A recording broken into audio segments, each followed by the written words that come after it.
नमस्कार दोस्तों, आज हम आपके सामने देश की 50 सबसे बड़ी और चौंकाने वाली खबरें ला रहे हैं जिन्हें मोदी सरकार की चाटुकार गोदी मीडिया पूरी तरह से दबा रही है। लेकिन हम सच्चाई को बिना किसी दबाव या डर के आपके सामने रखते हैं। तो आइए बिना किसी देरी के शुरू करते हैं आज की बड़ी खबरों से। तो चलिए बढ़ते हैं आज की सबसे दर्दनाक और शर्मनाक खबर की तरफ। खबर कुछ यूं है कि कल दिल्ली के जंतर मंतर पर धर्मेंद्र प्रधान और मोदी सरकार के खिलाफ छात्रों का शांतिपूर्ण प्रोटेस्ट चल रहा था, लेकिन मोदी सरकार ने अपनी फांसीवादी सूरत दिखा दी। मोदी सरकार के इशारे पर दिल्ली पुलिस ने बेकसूर स्टूडेंट्स पर बर्बर लाठीचार्ज कर दिया। छात्रों को इतना पीटा गया कि किसी का सिर फोड़ दिया गया, किसी का पैर तोड़ दिया गया। 50 से ज्यादा स्टूडेंट्स बुरी तरह जख्मी हो गए। ये कोई पुलिस एक्शन नहीं, बल्कि मोदी सरकार का छात्रों पर जुल्म था। अब आप इस वीडियो में देखिए लोगों का गुस्सा, छात्रों की चीखें, उनकी पीड़ा और बर्बरता। देखिए कैसे छात्रों को लाठियों से कुचला गया। ये वीडियो देखकर खून खौल जाएगा। हैप्पी दिवाली मोदी जी। ये जो दिवाली खेली है ना आज अपने स्टूडेंट्स के साथ, बम मार के, आंसू गैस के गोले छोड़ के, डंडे मार के, हैप्पी दिवाली मोदी जी। डंडे क्या मार रहे हो यार, गोली मारो खत्म करो। वैसे भी तो मर ही रहे ना हम स्टूडेंट्स, गोली मारो खत्म करो मोदी।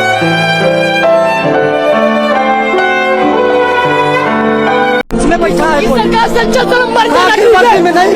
मारना है तो चाक से मार दो, लेकिन ये लोग पिट रहे हैं यहाँ पे, बहुत मारे हैं ये पे अंदर ले आके। ये सरकार को बेचेंगे, सरकार चलेगी। ये लोग अंदर पिट रहे हैं सिविल ड्रेस में। आपको भी पिटा गया है? हाँ भाई, हाँ मेरा नाम अभय है। मैं जैतपुर ज्ञान मंदिर का हूँ, बदरपुर विधानसभा का। हाँ, इन लोगों की तानाशाही इतनी हो गई है, हम पे लाठीचार्ज कर रहे हैं, आंसू गैस छोड़े जा रहे हैं, हमारे साथ नाइंसाफी की जा रही है। मैं हिंदुस्तान से हूँ, एक हिंदुस्तान का नागरिक हूँ, ना किसी पार्टी से हूँ, मैं इंसान हूँ। जब अपनों की जान जाती है ना तब पता चलता है इंसानियत मर चुकी है। इनका क्या एक भी बच्चा नहीं होगा।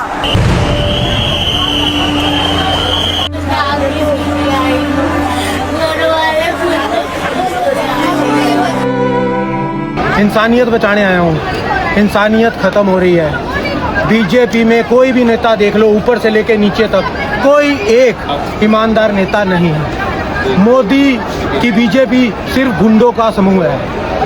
पीएम से लेके इलेक्शन कमीशन तक, chief justice of India, election commission, ED, CBI, सभी को मोदी ने बिठाया हुआ है। बचा दो देश में बचा कौन है? ये पुलिस वाले हैं, कहते हैं हम ड्यूटी कर रहे हैं। भाई मैं क्या कर रहा हूँ? मैं तो ड्यूटी भी नहीं कर रहा, मेरी तो जॉब है, वर्क फ्रॉम होम करके आया हूँ। यहीं पे प्रोटेस्ट में था, हाथ जोड़ रहा था कि भाई साहब जाने दो संसद तक, ना माने, बांस का लठ उठा के मेरे सिर पे मार दिया। उनका तो एक भी बच्चा यहाँ नहीं पढ़ रहा है, इसीलिए कमीने उन्हें क्या तरस आएगा। जब अपनों की जान जाती है ना तब पता चलता है इंसानियत मर चुकी है।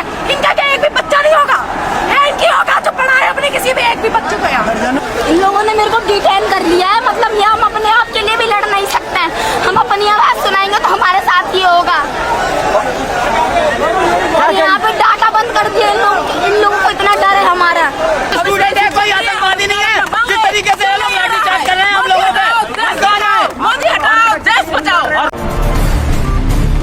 दोस्तों, आपने पिछली खबर में देखा कि कैसे मोदी सरकार ने जंतर मंतर पर शांतिपूर्ण प्रोटेस्ट करने वाले बेकसूर स्टूडेंट्स को बेरहमी से लाठियों से कुचला, सर फोड़े और पैर तोड़े।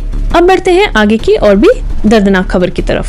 इस खबर में देखिए कि बीजेपी सरकार ने अपनी मनमानी दिखाते हुए बुलडोजर की ताकत का इस्तेमाल कर गरीबों के घरों को तोड़ कर मलबे में बदल दिया। छोटे छोटे मासूम बच्चों के घर बर्बाद कर दिए गए। अब उन निराश बच्चों का क्या कहना है? उनकी आंखों में छलकता दर्द, उनकी चीखें और बेबसी। देखिए, हमारा घर टूट रहा है, जाएंगे कहाँ पे लोग बताओ। हम पढ़ाई करने भी जाते हैं, हम ऐसे नहीं रहते, हम भी तो काम करते खेतों में। यहाँ पर पशु पक्षी सब पाल लेके हमने, फिर भी ये लोग तोड़ रहे हैं। ये लोग पता नहीं, आज से पहले तो कभी टूटा नहीं जब से हम रह रहे, आज ही क्यों टूट रहा है ये?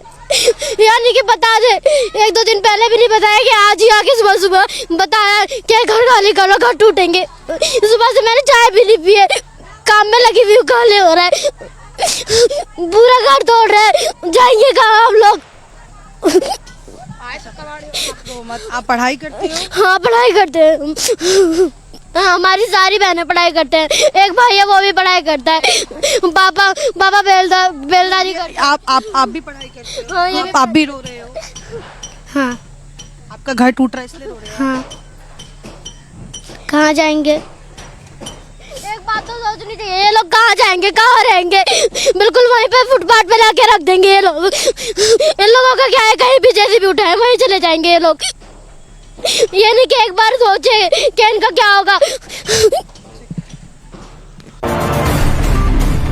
दोस्तों अब बढ़ते हैं आगे की और भी गंभीर खबर की तरफ। अब आपको इस खबर में दिखाएंगे कि मोदी सरकार कैसे देश की जनता को खुलेआम लूट रही है, अंबानी, अदानी को फायदा पहुंचाते हुए आम आदमी का खून चूस रही है। इस पर राहुल गांधी ने क्या कहा, आप जरा सुनिए और देखिए। मन की बात होगी मगर काम की बात मीडिया वाले कभी नहीं करेंगे। काम की बात क्या है? काम की बात यह है कि भैया हमें रोजगार क्यों नहीं मिल रहा, महंगाई क्यों बढ़ती जा रही है, अग्निवीर क्यों हुआ, जवानों से पेंशन क्यों छीनी गई, हमारे जेब से पेट्रोल का पैसा अंबानी की जेब में क्यों जा रहा है, अदानी को सारे के सारे एयरपोर्ट क्यों मिल रहे हैं। ये है सच्चे मुद्दे। मीडिया वाले सिर्फ मोदी जी का चेहरा दिखाते हैं, अंबानी जी की शादी दिखाते हैं, अदानी जी के एयरपोर्ट दिखाते हैं। लड़ाई विचारधारा की है और एक तरफ नफरत फैलाने वाले लोग बीजेपी आरएसएस के लोग और दूसरी तरफ कांग्रेस पार्टी हमारी विचारधारा नफरत के बाजार में मोहब्बत की दुकान खोलनी है। ये हिंदुस्तान का धन अरबपतियों के हवाले करना चाहते हैं, ये आपको लड़ाना चाहते हैं। हिंदू मुसलमान एक जात के लोगों को दूसरे जात से, और गलतफहमी में मत रहिए, नुकसान तो आपका होता है, मेहनत आप करते हो और होता क्या जा रहा है, अरबपतियों का हिंदुस्तान बन रहा है। क्यों? क्योंकि पूरा सिस्टम आपसे चोरी करने का, आपसे पैसे लेने का और आपके ध्यान को भटकाने का सिस्टम।